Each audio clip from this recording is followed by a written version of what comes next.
Kau yang dulu berteriak di bawah langit gas air mata, menunjuk tegas di depan moncong senjata, menulis perlawanan di tembok-tembok kampus, dan menghafal nama-nama kawan yang dibawa malam tanpa pernah kembali. Kau yang dulu berkata, rakyat adalah alasan kita berjalan. Dan hari ini kita berjalan di lorong yang berbeda.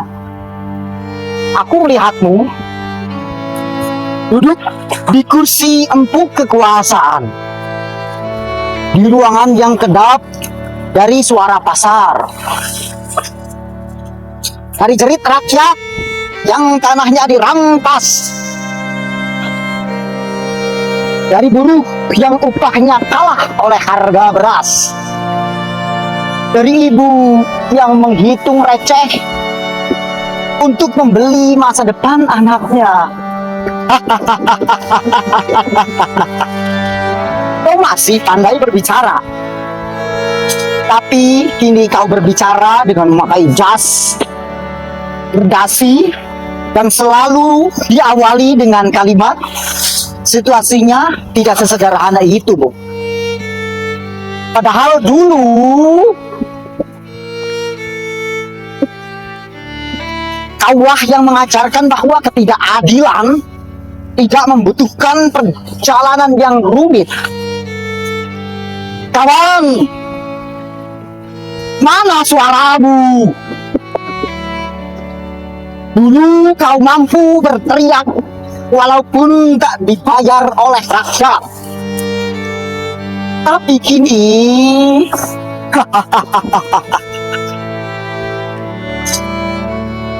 saat rakyat membayarmu, mengapa kau diam? Ingatkah kau pada malam-malam itu, saat kita percaya bahwa Indonesia lebih besar daripada ambisi pribadi, saat kita yakin bahwa kekuasaan harus takut kepada rakyat, dan sebaliknya? Ingatkah kau pada wajah kawan-kawan kita yang hilang, yang fotonya diangkat tinggi-tinggi di antara lautan manusia, yang namanya diteriakkan berkali-kali agar sejarah tidak menghapusnya? Kini foto-foto itu yang masih ada, tapi yang hilang justru ingatanmu. Kau sudah berubah. Kau yang dulu berlari menghindari peluru dan pentungan, kini berlari menghindari pertanyaan. Kau yang dulu menuntut transparansi, kini gemar menyembunyikan kenyataan.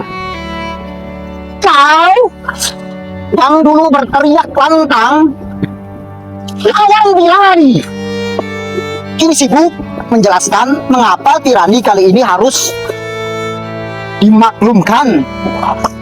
Kau manusia brengsek. Aku tidak marah karena kau menjadi penjabat. Aku tidak marah karena kau masuk partai. Perjuangan memang bisa melalui banyak jalan. Namun yang menyakitkan adalah ketika kau lupa pada alasan mengapa dulu kau berjalan.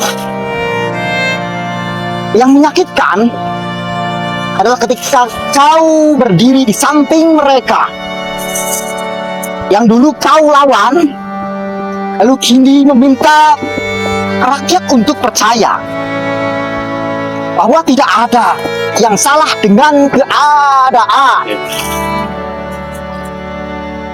Betapa aneh politik ini. Dulu di jalanan kau menyebut kompromi sebagai pengkhianatan. Sekarang di istana kau menyebut pengkhianatan sebagai kompromi. Kamus berubah, makna bergeser. dan nurani perlahan dikalahkan oleh jabatan. Aku ingin bertanya, apakah sihir kursi jabatan memang sedahsyat itu? Sebab begitu banyak yang berubah ketika punggung mulai bersandar nyaman.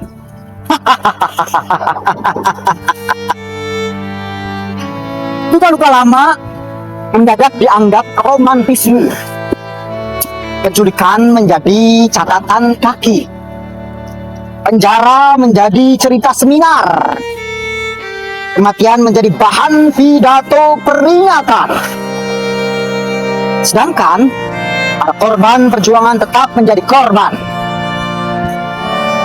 Hai pembelot, lihatlah di sana. Lihatlah di sana.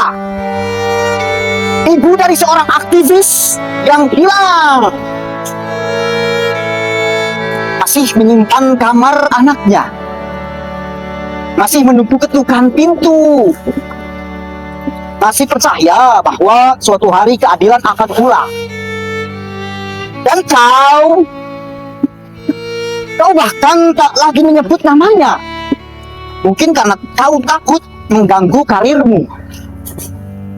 Ya, barangkali begini ya cara idealisme mati. Bukan oleh peluru, bukan oleh penjara, bukan oleh penyiksaan dan penindasan, tetapi oleh fasilitas, oleh undangan makan malam, oleh kendaraan dinas, oleh tepuk tangan para elit, dan oleh kalimat sederhana. Inilah realitas politik. Kalimat yang sering paling dipakai untuk mengubur janji. Kau harus tahu bahwa sejarah memiliki ingatan yang lebih panjang daripada masa jabatan. Ia akan selalu mencatat siapa yang gugur, siapa yang bertahan, dan siapa yang menjual anak perjuangan demi tiket masuk ke ruang kekuasaan.